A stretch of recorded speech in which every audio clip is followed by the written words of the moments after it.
I've seen both Tyson Fury and more recently Dillian Whyte come out and say that Anthony Joshua should go in there and basically attack Andy Ruiz in the rematch. That he's a naturally aggressive, attacking force, and so that's how he should go about it, that he shouldn't get on the back foot and box and move around. That's what Fury has said, and that's what Dillian Whyte seemed to suggest in one of his recent interviews. I obviously disagree with those two guys. I agree with David Haye. David Haye in this interview says Anthony Joshua should fight like Klitschko in the Ruiz rematch.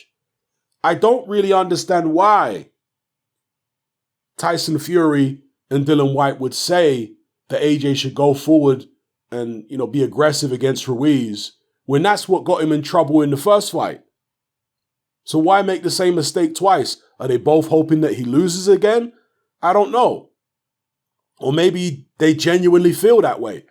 Dillian Whyte obviously has been in the ring with AJ, and he knows how formidable AJ is coming forward at him.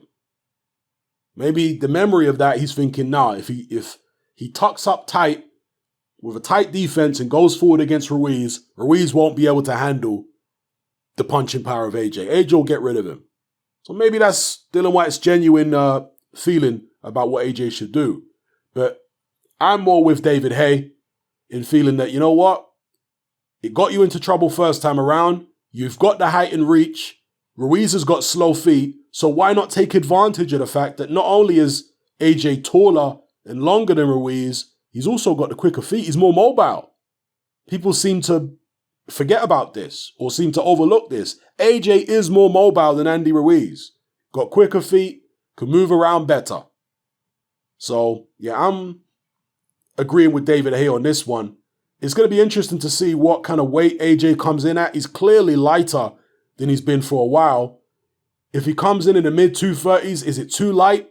Will it affect his punch resistance? I think what he needs to be concerned about in this fight with Andy Ruiz is not getting hit. You're going to get hit at some stage, but you want to make sure that when you do get hit, you're not getting hit flush. You're not getting hit with full power. And if he's lighter on his feet, and if he's concentrating on agility and mobility and fluidity, then I think there's less likelihood of him getting hit flush than if he's heavier and more stationary. So I think losing the weight should be good. If he gets drawn into an inside battle and it becomes a war of attrition, that's when the extra weight might have actually helped him. He might be able to outstrength Ruiz on the inside, tie him up more easily, push him around and stuff like that. But on the outside, at mid-range and long range, and that's where I think he should box. Being lighter is going to help him in terms of, speed and movement and fluidity. And I also think it's going to help him in terms of stamina. And that's probably why he's done it, AJ, because of the fact that he gassed out so badly against Ruiz in that first fight. AJ appears to be, and I know there's always been these Frank Bruno comparisons. AJ's much better than Frank Bruno. Trust me, I lived through the Frank Bruno era. Frank Bruno only ever won one world title. AJ has won multiple world titles. Yeah, AJ's beaten better people than Frank Bruno ever beat. Facts. But one comparison I will make between AJ and Bruno is that Bruno would freeze whenever he got hurt.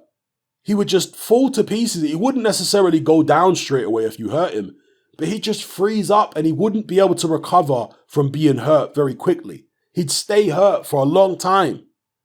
And that appears to be the case with Anthony Joshua too. When you hurt him, he stays hurt for a long time. His powers of recovery seem to be very poor. And I don't think you can really improve that. I've never seen anybody improve that.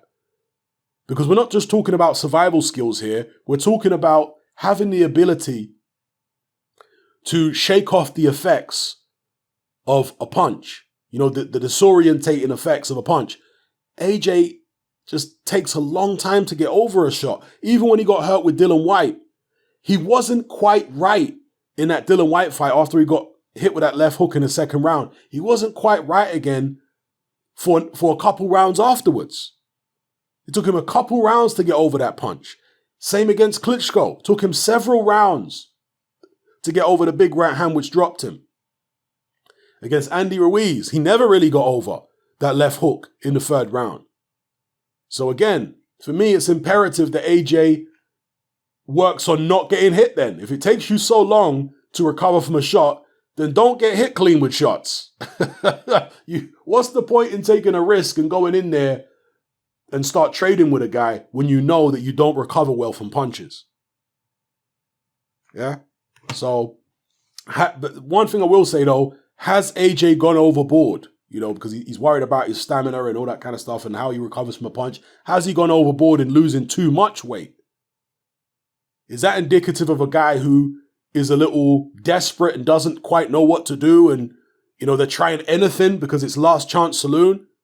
Is that what we're seeing now from AJ? Possibly. But I suspect AJ is more together mentally than some people might realize. I'm not saying there ain't going to be demons. There's definitely going to be demons. I'm expecting a nervous-looking AJ going in there against Andy Ruiz. You know, maybe even more nervous than he looked first time around, but he shouldn't be as reckless this time around. If he is, then he deserves to get cleaned out again, because it was baffling to me to watch AJ, after being dropped in the third round due to exchanging with Ruiz up close. Later on in the fight, he started exchanging with Ruiz up close again. If he does that this time around, listen, fool me once, shame on me. Fool me twice, shame on you. AJ, if he starts exchanging with Ruiz, he deserves to get knocked out because he should know better than that by now. Let me know how you guys feel in the comment section below. Are you with me in agreeing with David Haye that AJ needs to keep it long, box conservatively, and, you know, win the fight that way, kind of Klitschko style? Or do you agree with Tyson Fury and Dillian Whyte that actually he needs to do the opposite? He just needs to tighten up his defense and go forward and attack Andy Ruiz and try and take him out. Let me know, people. It's Hammond. I'm out.